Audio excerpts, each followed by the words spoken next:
How crazy is this for a trampled spot in the deep timber?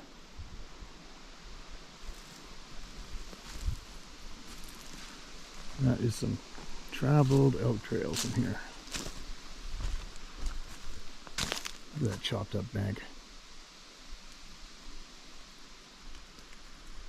There's a couple bulls on my camera. Not the big one yet. It's coming.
Go. I'm deep in a big patch of timber. It's hot out. Let's check some trail cameras I had on a spot here. I showed it previous. There's a couple bulls in here. Kind of young. I'm hoping for a larger, more mature bull for sure. So you can get the freezer more full. something's happened every day so far. The live streams. Kind of on the fence about doing live streams. I forgot an important part for the battery pack, so I can't use the Starlink off the quad anywhere. I'd have to drive into a town somewhere and see if I could find a power cord. That sucked.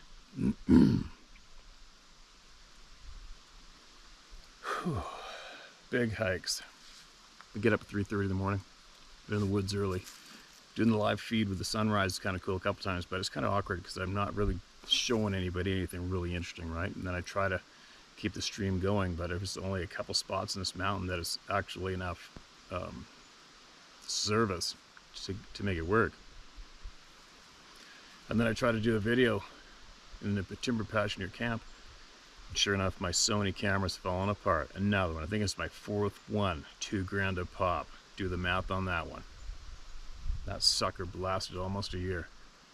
It's typical. It's the audio always goes first. That sucks. A shitty way to find out. It's just posting it on YouTube and everybody's like, I can't hear it. So now, it's me and the GoPro. I've got this tied onto a string, tied onto a stick. Well, I sit here and have my little afternoon break. Let the forest do its thing. Now,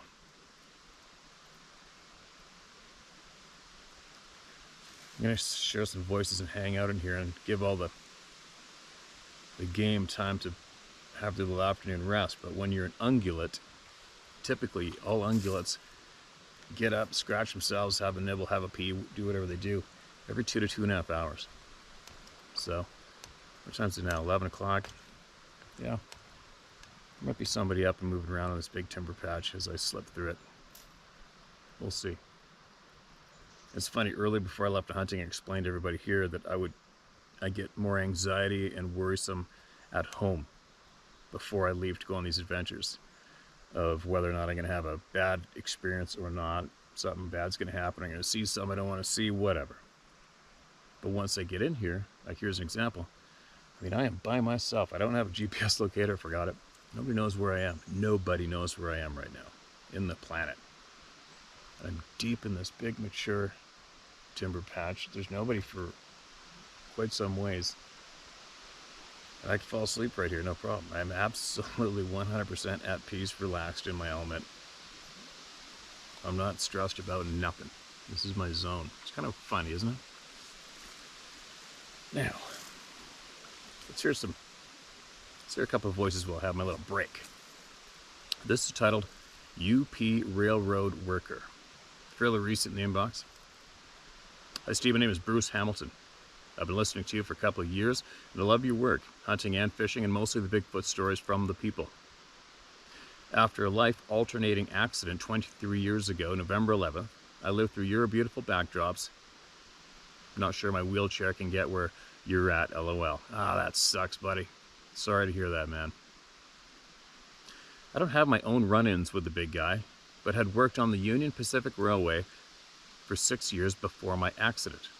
Our route was east to west through the middle of Iowa. Our main hub was out of Boone. A good friend of mine who I worked with, who is no longer with us, told me of his Bigfoot sighting in Woodbine, Iowa. As they were under train control, quote, engineer/conductor, end quote, one night, which means traffic ahead, and you have to travel under 18 miles per hour being prepared to stop, said to me they had a huge Bigfoot walk in front of them in the middle of nowhere from right to left, covering both sets of tracks in 3 to 4 steps, and was 9 to 10 feet tall and looked right at them. They were completely without words and never told anyone, and scared shitless, LOL. Luckily they were not stopped, but going 15 miles per hour. Another incident was back in 1981. A friend of mine was going pheasant hunting on opening day, which is about 15 miles northwest from here, Boone, Iowa, on old R&R tracks that were out of service. They had taken pictures, which I had seen, of 7 to 8 footprints that were 17 inches long walking down the middle of the tracks. Since it had slightly snowed and being scared shitless, they didn't hunt that day and got out of the area and their dad said they never told anyone, thinking people would call them nuts. We do have our stories in farmland Iowa of Bigfoot along the Des Moines River from time to time. I've heard several stories from military personnel having run-ins in Georgia and Fort Bragg, North Carolina, both places I had served in the late 80s, and yes, it is very Sasquatchy, but had never had anyone then say anything. Anyway, thanks for sharing. I'll be listening and watching from Iowa. Also love your rants, and we think the same. Take care. All right, man. Bruce, I appreciate you, man. I am absolutely sorry to hear that you had an accident, which put you down from doing a lot of things that you would have liked to have done. But at least you're still rocking it out, and you sound pretty positive. So there you go. There you go. We make do with what we got, right?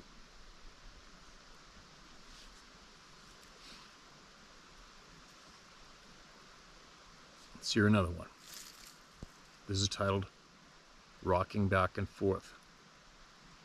Hello, Steve and round table members. While watching one of your shows recently, the subject of wondering why Sasquatch sway or rock back and forth was brought up, as it often does. It suddenly came to mind when I've seen that behavior in humans. Now, my estranged husband used to work with young adults with mental disorders, i.e. autism, schizophrenia, etc. I've been introduced to a couple of them through my husband's work. There's one gentleman who brought to mind the movie character Rain Man.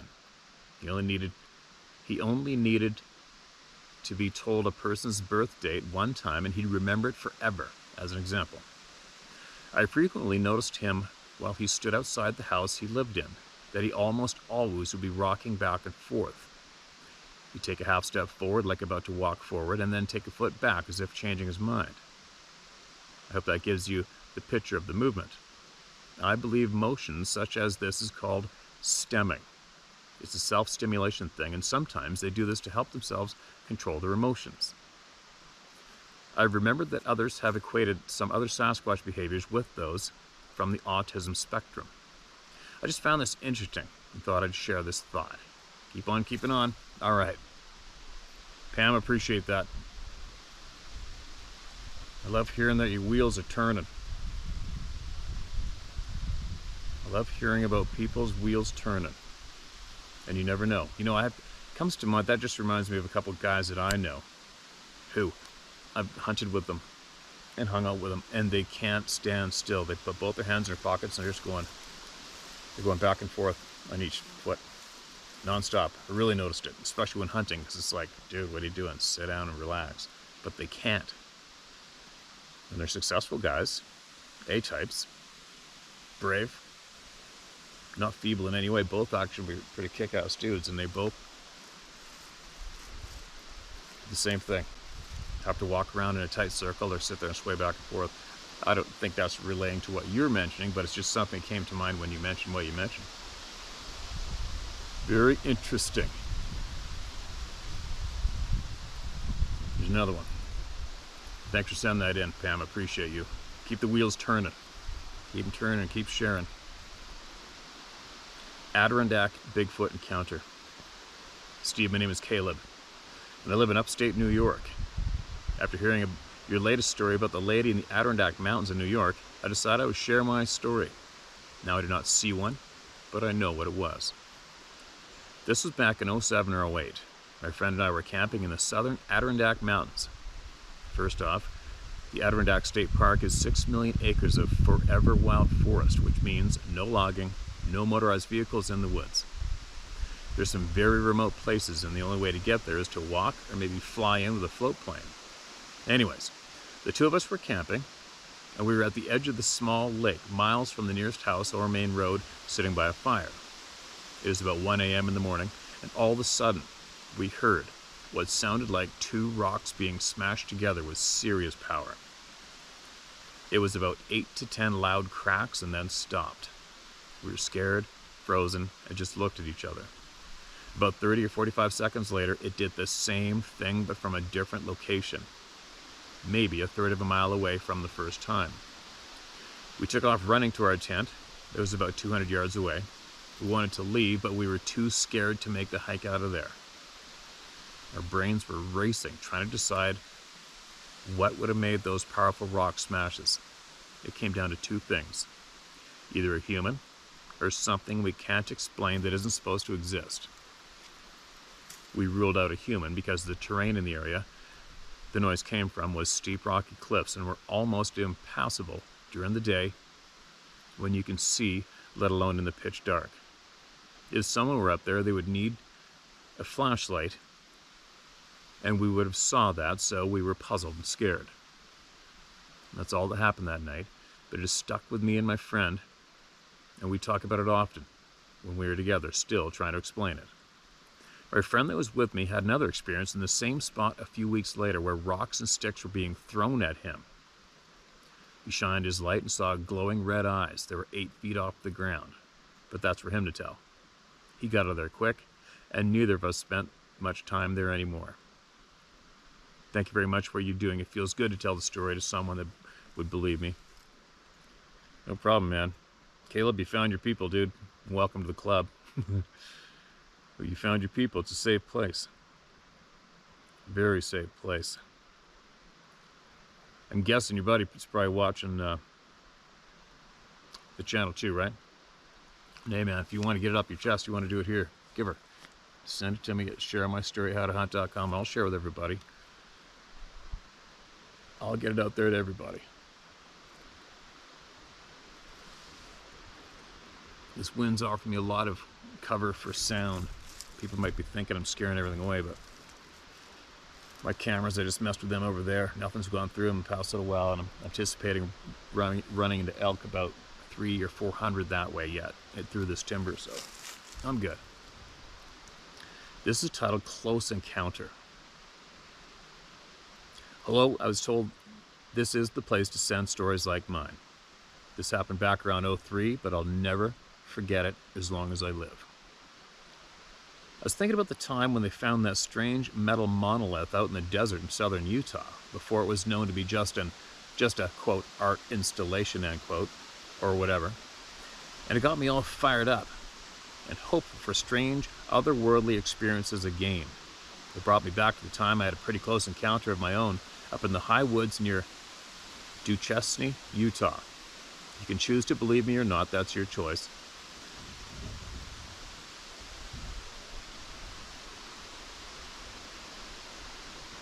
But I state for the record that I'm telling the truth, and this really happened. And I remember it clearly, and I'll never forget that night. I'd come to a cabin that was partially owned by members of my family.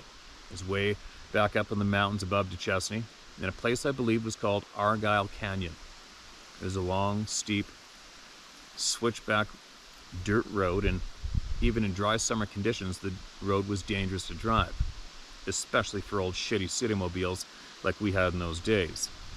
And from time to time, my old sputtering '86 Toyota Corolla wouldn't want to pull the final hill and needed a push from a couple of friends, which no one liked doing, but hey, I drove. Now get out and push. We had arrived around dusk and began to haul our stuff into the cabin for the night. We had some cheap beer, a couple of guitars, a couple of bottles of whiskey to enjoy, and plans to have ourselves a good old-fashioned country blowdown. I needed to grab my sleeping bag essentials from the car, so I headed back out to where I had parked my jalopy when something caught my eye. There's a light, a very bright light, shining down at the bottom of the valley that was slowly moving through the trees. It was incredibly bright for being so far away, but I dismissed it as a truck or some campers out in the middle of nowhere doing their thing. That is, until the light turned blue, bright blue, and got even brighter. Then turned to red, and then turned to yellow, and then green, and back to bright, well, white again. What the hell? Now that's not a car, and that's not a camper unless he's got a 1,000,000-watt flashlight down there, or a very powerful spotlight with colored lenses. Maybe it was some of those raver kids looking for a hidden place to throw their dance party at. But how'd they get a lighting rig in there? There's no roads to this location. It was in the middle of the damn woods. I kept trying to run explanations so I could get comfortable with it and wrote it off, but I just couldn't. Just then, a little bit of fear jolted through me, and suddenly I couldn't take my eyes off the thing. It almost felt like it knew I was watching it. But I broke away, quickly dismissed it, as my imagination grabbed my gear and quickly headed back to the cabin.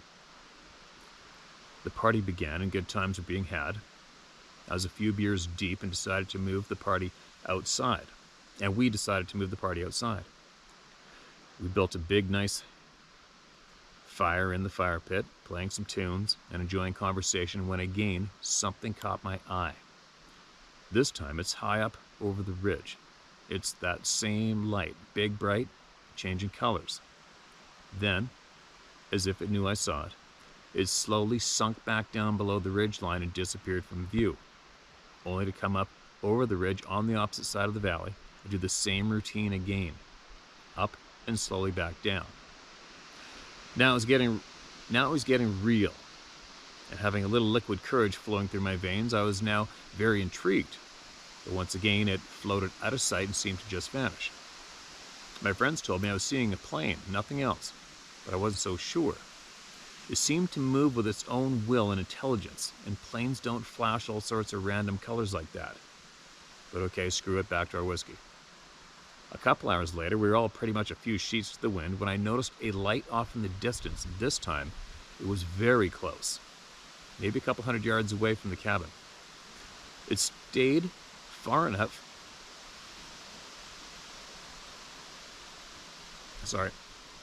It stayed far enough away behind the trees that you could never make out exactly what it was. But all you could see was a large, extremely bright ball of colored light that was moving slowly through the trees. White, yellow, green, blue, red, slowly moving through the forest and coming closer to the cabin all the time. It seemed to be headed right toward us. It began moving faster, and it sent a shock of fear through me. Strangely, it was almost like it could feel that fear and instantly started to back off. Being good and shit-faced, I decided it was time to find out what this thing was. So I mustered up my alcohol courage, got up and said, "I'm not afraid. I'm going to go see what this thing is." I started charging into the woods towards the bright colored lights. As I got closer, it stopped moving, and I could almost make out what it was when it completely disappeared. Just like that, poof, gone. Now I'm standing in the middle of the woods in nothing but pitch blackness. So, feeling annoyed, I shouted into the darkness, "I'm not afraid, come back, show yourself." And just as I said that, I heard a voice in my head say, "We're glad." And just at that same moment, my cousin JJ turned.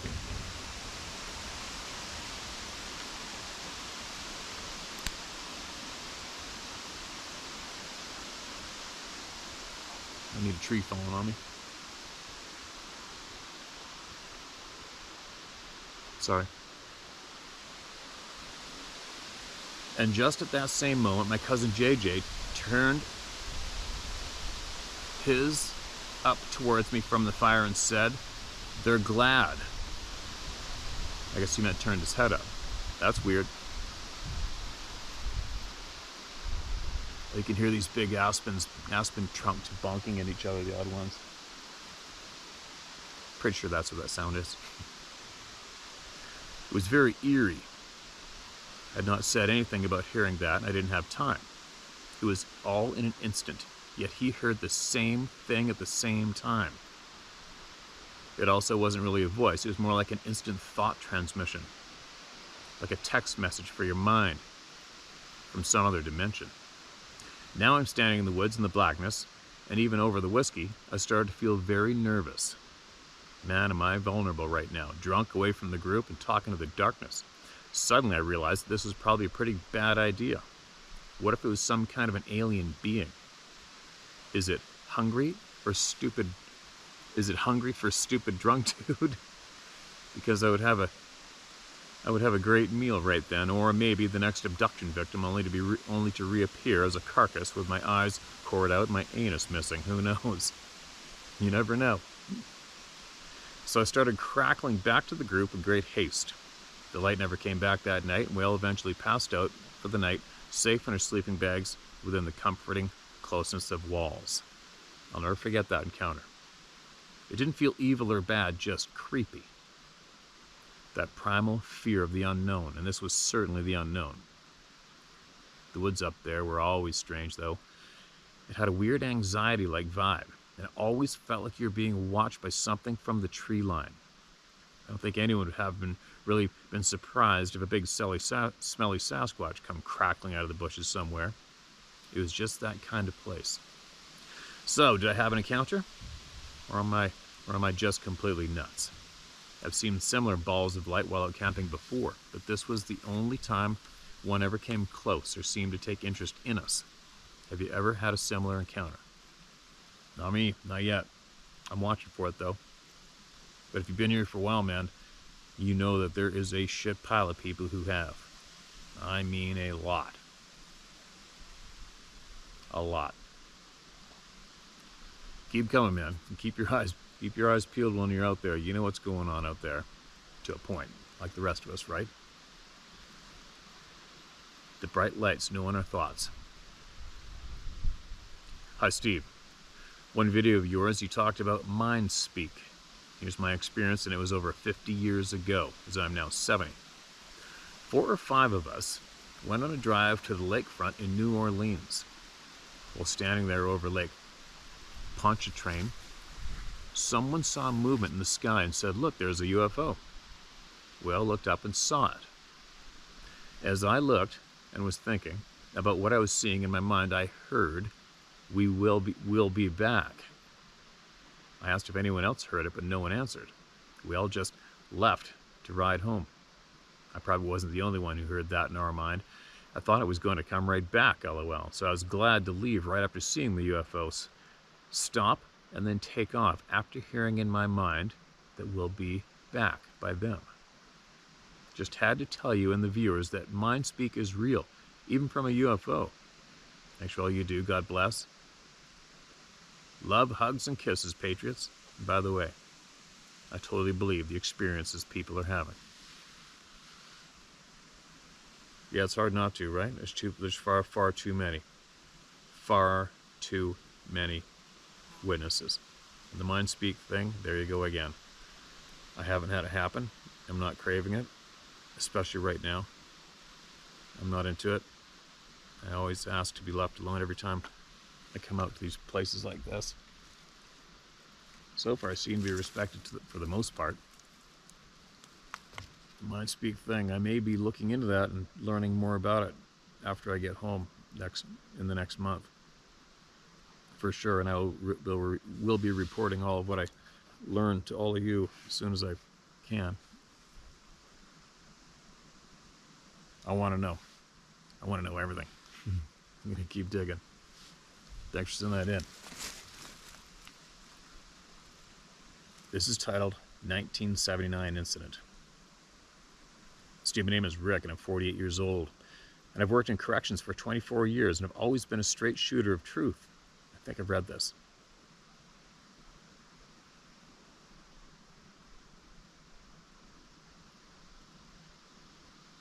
Yep, I read it, I think.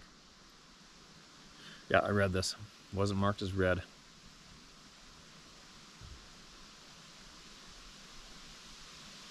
What else do we got?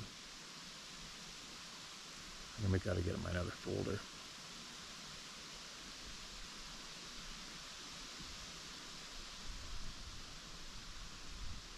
Where are we? All right. Go down this column. Sorry, you guys. Okay, here we go. What's this? This is titled, Bigfoot Just Vanished. Hello, Steve. How are you? Hope all is well. My name is Jake, and I'm from Utah. I've been watching your channel for some time now, and I like the no bullshit / honest attitude that you have. I come across a Bigfoot topic that is on your channel, and I feel like I can share a story with you and the people that was told to me from my grandfather. Mind you, my grandpa is a no bullshit kind of guy. When he says something, it's true, no questions asked. He told me this story because I bought a Bigfoot book and I brought it over to his house for a sleepover. He asked what I was reading and I showed him the book. His eyes looked at me in a very serious manner and asked me if I wanted to hear his story about his encounter. Of course, I said yes. He told me him and my grandpa was snowmobiling in Alaska with some friends. He said as they were snowmobiling, when he came across these huge human-like prints He said he followed them for about 5 to 10 miles along this snow-topped ridgeline. The ridgeline went to a straight-up cliff, and he said the prints went right up the cliffside and just vanished. He said, like if the thing just vanished in midair. He said whatever it was he saw, he didn't want to stay long, just in case it came back. He said that day was very calm, and there wasn't a single bird chirp or a sign of animal life up there. Not a very long story, but I found it very interesting. Thanks so much, Steve, for what you're doing. Keep up the great videos and knowledge that you give us, and thanks. Well, we get all the knowledge from people like you, Jake, and I absolutely appreciate you sharing that one. Another vanishing, right? Said how many people know? How many? Hold on, I gotta reply to my partner.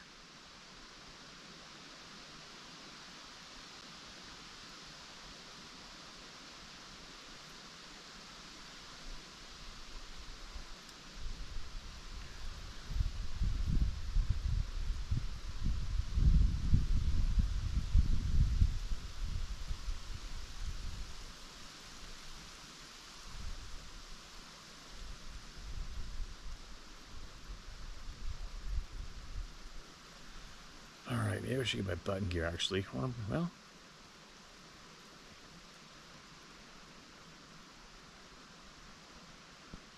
I got another short one here. Let's read this. Mark this as read. Who's this? What's going on? I've been on the fence about this animal. My mom was a missionary with the tribes in southern Alaska, and I grew up with stories of weird events. I'm in Northern California, about 10 minutes from Oregon border along the coast. Yes, in the heart of the redwoods. 6 years ago, my son and I were out deer hunting. We had taken an old logging road that went off the main road. The logging road went off about 2 miles. At the end was regrowth and a couple more road/trails that took off downhill. I had my 7-year-old son, quote, believer, end quote, pick a road to take. We headed down, and a half-mile down there was a small creek we stopped and took in the beauty, and took a couple bits of Cliff Bar, a couple bites of Cliff Bar, I'm sure he meant to say. Continued down, another half or so mile down was a... That sounded weird.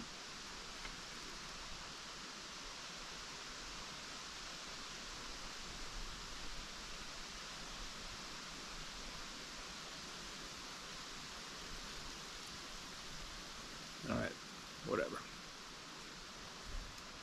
Continued down another half or so mile down was a plateau that we sat and listened, glassed, and finished our snack. About 15 or so minutes, we began to hear rocks slapping together. Not small rocks either. My son looked at me and asked, "What's that, Dad?" I had no idea. I've been hunting 20 plus years and never heard anything like I was hearing. I told him to get up, to head back to the truck, and he was definitely on board. The rock slapping lasted 5 or so minutes. We made our way back slowly, still trying to hunt, but also listening to any other out-of-the-normal sounds. We were about halfway back to the creek when we heard something coming right at us, running through the brush and trees. I put my rifle to almost shoulder, and then a doe popped out running at my son and I. It ran past us, not no more than 10 feet. As I stood there, the first thought was, it should be scared of us, but it ran right at us. Next thought was, whatever it's running from is bigger than us. My son was on edge, and I said, "Let's head back." The part I'll never forget is when we hit the small creek we had stopped at, was a sapling, about 5 inches in diameter, was snapped over, blocking the way we had come over. As soon as my son saw that, he looked at me with utter fear in his eyes and began to run the whole way back to the truck. As he is running to the truck, and I am trying to calm him down and trying to get my mind in control, also the rock slapping begins again. We hit the truck, hopped in, and left. He was in tears and has never wanted to go back to that spot. Every year hunting, He brings up that event, and I still consider myself lucky to still have him go hunting with me after those events. I know if it were me at that age, I would never want to go in the woods again. Wow. Yeah. I hear you, man. There's not too many adults want to go in the woods again after experiencing that fear, right? Good for your son. I don't know if he's watching this channel, but tell him we're all very proud of him. Very proud of him for not letting it ruin his fair chance at experiencing all the fun life has to offer, right? All the good. There's a couple weird sounds in the background here. Almost like thunder in the distance, but it's a blue sky. Unless there's a couple trunks rubbing or bunking back there. Whatever. Whatever. Now, I should probably get my button gear. Oh, and I forgot, I was gonna explain something about that hunting video I posted up on the other channel the other day when I put the GoPro on. I didn't even know the GoPro was running the whole time, to be honest. Well, I went after that bull. There's a few things happening there that people can't pick up on the screen. I didn't quite understand. So,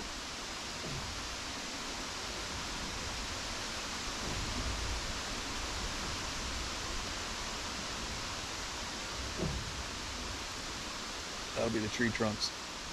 So where I'm hunting here, it's pretty tough. Not a lot of game, and there's a pile of thick, nasty jungle you just can't see. And when you can see is when you get in these thin strips of timber. But everything seems to be staying in the thick jungle. And when I got an elk bugle, when I got one calling, I'm going after him. I don't care how thick it is. I'm going after him. I'm going to get him. And it's very intense. And when you got a newbie hunter with you too, it's very intense because you really want them to be successful. Now, this particular friend of mine, like when you've guided for game for many years, you've seen it all. You've seen every screw up and mess up you can imagine. You've seen it all. And when you're hunting elk and calling elk, it can be very, very high energy, almost stressful. When you have something so big, screaming, coming at you in that thick jungle, it gets you. You're just vibrating. And the chances of getting up on a bull in that jungle are very slim. And when it's coming and everything's going down, you're just praying that everything's gonna go smooth, right? You've done your part, you've made it happen, the thing's right there. And as you heard in the video, my outside voice is going, it's right there in front of you. Don't move, take your gun up, get ready, shoot it. You know, that's my outside voice. But meanwhile, and you're trying to remain calm as you can, and I'm vibrating, so it's damn exciting. Meanwhile, your inside voice is going, shoot it, what are you doing? Shoot it, don't screw this up. Oh my God, it's right there, don't move, just shoot it. That's your inside voice, but you got to keep under control. So what you guys did see the GoPro's up here and there's a pine branch right there. So as the bull's coming in, I don't know, maybe I might be able, once I get home and get on the edit program, I can look at that clip and see if I didn't catch it and brighten it up or something on the video. But that bull was coming in, he was about 13 paces away. He was coming in head on, and that's why I'm going, don't move, there he is. And he put his head up and he quartered a bit. I'm like, there you go, there's your shot, shoot him. And it's so intense, and you're not really listening. You're just like, there you go, shoot him. He's like, I can't see it. I'm like, what? And I don't know what's going on. All I know is he's saying I can't see it. I'm like, what? And then right then it stepped out and it was standing broadside, clear broadside to us. This great big bull out, 13 paces. And that's when I said, it's right there in front of you, shoot it. Right? If I remember correctly. And that's what's going through my mind, and that's all I'm seeing. I don't have a clue what's going on right here. And I'm sure there's going to be a lot of people. Of course, there's going to be a whole pile of judges in the world, especially when you go public with video. Judging and the should-haves, right? Basically, the worst thing you can do these days is say, you should have done this, you should have done that. Everybody that should have done something already knows, right? It's a waste of time if you're going to be jumping all over with somebody saying, you should have done this, you shouldn't have done that, you should never do this. They already know. And we had a good chat afterwards. But what happened was, I guess his scope was full of water, because it was morning dew all over that waist-high grass. And sometimes for myself, I forget at times, when you have a brand spanking newbie, it's like, you know, for me, I've got terry cloth chopped up into 4-inch squares in every single pocket. So I have a wipe in every pocket. There's no fumbling looking for it. And I'm always wiping my scope nonstop. I don't like having scope covers because I don't like that pop sound, you know, when you open up the scope cover, especially that tight, right? Because you're tight with these animals. So he had a scope cover, and I said, don't pop that anymore when we're getting close, to leave that thing open. And I think for a second that he wasn't wiping his lens. And then when the shit goes down, it's like I conversed with him afterwards. If you don't have the shot and you're hunting with somebody, you say, you take the shot, I can't. You do it. You take the shot. And that's an instant trigger, boom, then it's done. Or it's kind of frustrating when you're trying to help somebody along, because when somebody, for me in hunting world, something that intense and that tight of a moment, the time it takes you to look at me and tell me you can't see something, if it's because of your scope. He didn't say, I don't remember him saying, I can't see through my scope. The time it takes you to look at your partner and say that is the time you should be taking to get your wipe and wipe it clean and shoot it. Everything should be between you and that animal at that moment. Nothing else. Not talking to somebody, not looking to somebody, nothing. It's like, you see the game animal, you got a problem, you fix it. You don't talk about it. You don't waste that valuable 1/10 of a second you may need to get that job done and waste that second or 2 seconds or second half of acknowledging somebody beside you and talking to them and explaining something. Don't do it. I've always told people in the past, believe me, I've had every single screw up you can think of happen. The time it takes you to tell me you can't see it through your scope is the time you should have took to get your wipe and wipe it and shoot. Doesn't make any sense. But anyways, back to the moment. It's like the full-on pucker moment. And I always put myself there with the new hunters or the people I've guided. It's damned exciting. You know, for me, I get excited. I really want the meat from my freezer, and when I get my animal, I get it. I'm good. And I don't quite have the same vibration as I get when I have a hunter with me that I'm guiding, or a new hunter, because I know their excitement. I know what this moment's like, and it's freaking me out too, right? So that's what happened. It was absolute broadside right there. My mind's not, I'm focused on that animal. Try not to move, go and shoot it. It's right there in front of you. It's right there in front of you, shoot it. And he did take the shot, he shouldn't have took the shot. And we discussed it after he learned. And I said, what you should have done was wiped your scope, then shot it, or said to your partner, if you have a partner, I don't have a shot, you do it. But that's how you learn. Nobody's perfect. You're not a pro. And even what's obvious to a lot of people out there in the world, it's not obvious to somebody who's beginning. And then you got to think about it too. You take a new hunter who hasn't harvested anything and throw him straight into getting charged by a freaking bull elk in the big jungle. You want to talk about nerve-wracking, right? And just imagine being that new hunter and that all going down. Pressure. It's a lot of pressure, a lot of excitement, and a lot to deal with no experience of dealing with that. And a lot of anticipation building up to even just leaving to go on the hunt, right? And all of a sudden, boom, for day one, morning one, it's in your face. The most adrenalized, exciting moment you could ever conjure up in hunting. It's going down right now. And of course, there's me in my mind. This isn't happening, this isn't happening, oh my God, this isn't happening, this isn't happening, right? Because you saw the build-up to trying to get up on that bull in that thick jungle. And then it goes down. I actually got on him, and he turned around to confront me, and it worked. And then it all fell apart. It's a tough pill to swallow, right? I think that was 3 days ago or something, and we haven't had a crack at one since. Heard one bugle. Got a few bulls running around, but then today finally we split up, and then I was texting Gavin to come and grab the quad to come and find me. And as he's coming down, a bull that I have on a trail camera already, and a cow and a calf and another young bull went bursting right across the trail right in front of him. So it was pretty good that he had that. And just before that, I was sitting with my back to this big rub, checking an SD card on a camera, and I could hear something behind me. This crunch, crunch. I'm like, what's that? It's just kind of wide open behind me. I'm like, what is that? Is that a squirrel again? The squirrel was bouncing the log I was on the other day. But then it sounded loud. I'm like, whoa, that's something. I'm like, grab my gun and I spin around. And here's this young spike bull out standing right behind me like, whoa. And he turned around and took off back up the hill. And 5 minutes later, I ran into a doe on the trail, and then 2 seconds after that I ran into a cow moose and a calf on the trail. So it was a fairly fun morning. But anyway, that's my report. Those are some voices shared. Now I'm going to continue slipping through this timber and see what happens. I'll be back again, unless I turn into bear poop in the next few hours. Just kidding. Talk to you guys later.